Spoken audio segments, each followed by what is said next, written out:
Ini yang dahsyat ya, yang saya sering katakan bahwa semua dalam Islam itu pokok-pokoknya terkorelasi. Jadi antara ini akidah, ibadah, bahkan turunannya muamalah sampai ke akhlak, itu nyambung semua, ada. Jadi kalau kita bicara ke manfaat, kalau ini kan mengonfirmasi yang ke sini, ke akidah, yang tadi itu. Kalau kita bicara manfaat, berarti aspeknya ke muamalah tuh. Ya, khususnya terkait dengan lingkungan.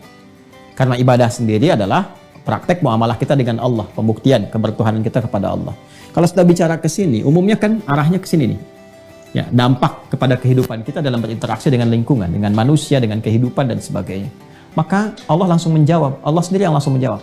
Satu, manfaat sholat itu pertama, bisa melatih pribadi kita menjadi lebih baik. Menjadikan seseorang insan beriman menjadi baik. Masih ingat? Seseorang itu jadi baik kalau bisa mengelola dirinya kan? Nafasnya, jiwanya, supaya tidak berdiri sendiri di sifat fujur. Dan masih ingat apa yang saya sampaikan dulu sekali, ya kan? Fujur itu kalau sudah berdiri sendiri diprovokasi setan, wujudnya kan dua. Kalau bukan fahsya, itu mungkar. Fahsya keburukan yang bersumber dari syahwat, pornografi, porno aksi, LGBT, ya, dan turunan-turunannya, kata-kata jorok, kotor, itu fahsya. Mungkar yang diingkari oleh hati, perbuatan-perbuatan nampak, ya, mohon maaf sekali, berdusta, kan, merampok, membunuh, menipu, korupsi, dan sebagainya. Ya, ini nyogok, itu mungkar. Makanya saat nyogok kan hatinya mengingkari, saat korupsi hatinya mengingkari, saat tipu-tipu hatinya mengingkari, dan seterusnya. Ini mungkar. Nah, sholat kalau benar mengerjakannya, itu bisa mencegah ini semua. Dan pencegahan diutamakan. Bukankah Anda sih yang mengatakan mencegah lebih baik daripada mengobati? Jadi kalau kita ingin mencegah diri berbuat ini dan menjadikan secara langsung menjadi baik, bertransformasi kepada soleh baik, maka ternyata latihan dasar pertama itu sholat. Maka dalilnya muncul Quran surah ke-29 tadi, ayat ke-45. Langsung saja kepada intinya. Innas sholata tanha 'anil fahsya wal munkar. Sungguh, perhatikan cara menerjemahkannya. Sungguh, sholat yang dikerjakan sesuai ketentuan dan aturannya itu. Innas sholah, ingat alif lamnya. Terjemahkan alif lamnya. Innas sholata, bukan inna sholata, innas sholah. Sungguh, sholat yang dikerjakan dengan benar itu sesuai dengan ketentuan dan aturannya. Tanha 'anil fahsya'i wal munkar. Maka hasil dari itu bisa mencegah pelakunya dari perbuatan keji dan mungkar. Jelas ya? Nah, jadi kalau ada orang-orang yang sholat tapi masih nampak pada dirinya perilaku keji, fahsya, dan mungkar, dicek ini. Boleh jadi sholatnya belum sesuai dengan ketentuan dan aturannya. Nah, yang kedua, sholat menghadirkan ketenangan kepada jiwa. Lebih tenang. Orang sholat itu tenang bawaan jiwanya. Dan jiwa yang tenang melahirkan pikiran yang cemerlang. Jiwa yang tenang melahirkan perilaku yang menawan.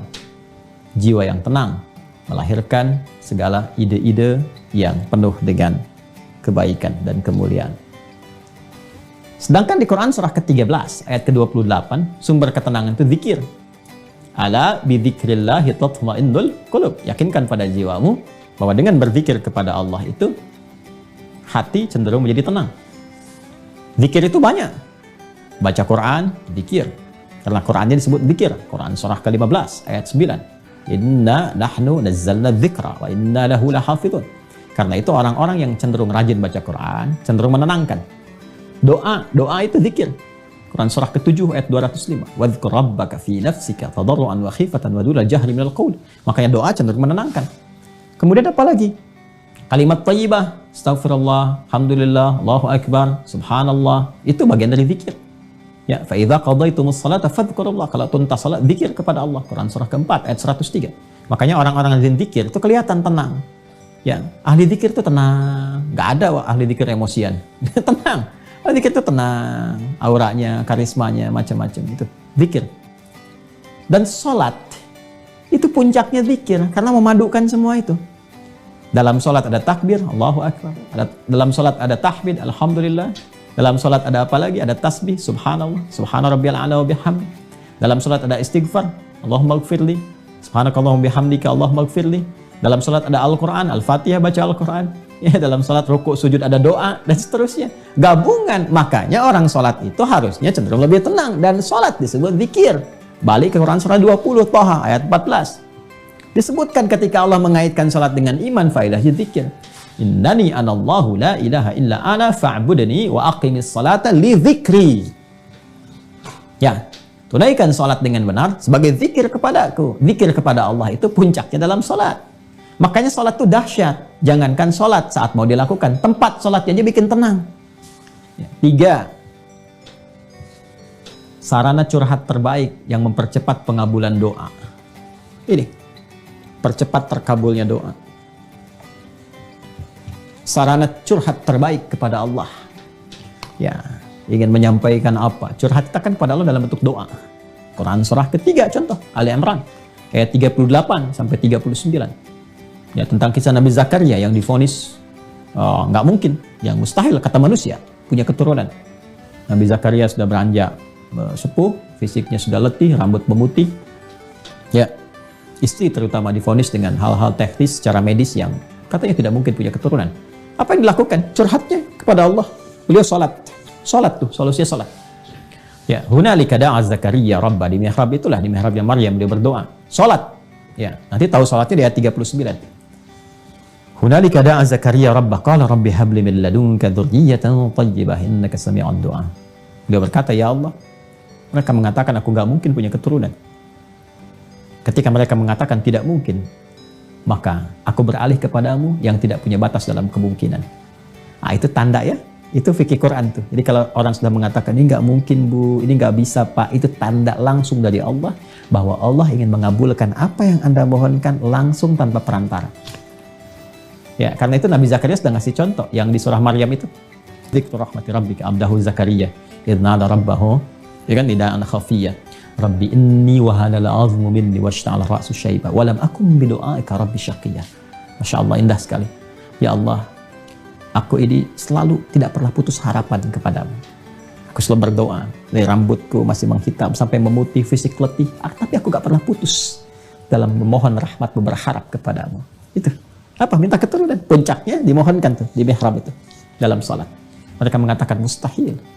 Dan inilah ya tanda pertamanya. Maka aku memohon kepadamu ya Allah yang tidak pernah punya batas dalam pemberian. Anugerahkan kepadaku dari sisimu saja. Karena orang mengatakan gak mungkin, aku minta darimu saja. Ya, keturunan terbaik. Innaka sami'ud du'a. Engkau pasti mendengar doa hamba. Kalau yang pada maha mendengar pun belum dikabulkan, lantas kepada siapa lagi hamba mesti memohon? Apa yang terjadi?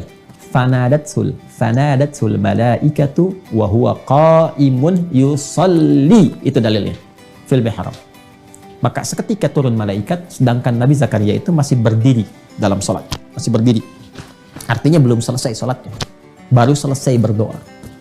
Seketika turun, menyampaikan, Annallaha yubashshiruka bi Yahya. Beri kabar, kau akan punya anak. Dapat kabar dari Allah. Jadi dikabulkan, akan punya anak, istrimu akan mengandung. Ya, dan namanya diberikan oleh Allah Yahya. Hidup yang kata orang mustahil. Ada dari rahim seorang perempuan yang divonis secara medis, klinis, monofus dan mandul punya keturunan, kata Allah, gak ada yang mustahil bagiku. Jadi, terjadi. Mudah bagi Allah menjadikan segala yang bisa terjadi. Salat mempercepat hadirnya kesuksesan dan kebahagiaan. Ya, kita gabungkan 4 dan 5, mempercepat kesuksesan dan menghadirkan kebahagiaan. Sukses dan bahagia.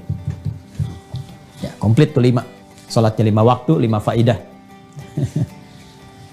Sukses dan bahagia. Kalau kita gabungkan sukses bahagia ini, namanya falah. Singkatnya begitu. Falah. Falah itu sukses dan bahagia. Quran surah ke-23 ayat 1 dan 2. Qad aflaha al-mu'minun. Saya lagi ke sini, orang beriman. Ya, Quran surah 23 Al-Mu'minun ayat 1 dan 2. Qad aflaha al-mu'minun. Orang beriman, kalau benar-benar iman melekat pada dirinya, identitas berimannya bagus, diimplementasikan imannya dengan ibadah yang benar, pasti menggenggam kesuksesan dan kebahagiaan. Apa ciri pertamanya? Alladzina hum fi salatihim khashi'un. Ternyata pengantar pada kebahagiaan, kesuksesan itu salat. Ya. Dan ini yang paling diharapkan oleh manusia. Ya, tingkat tertingginya itu kan ini, iman.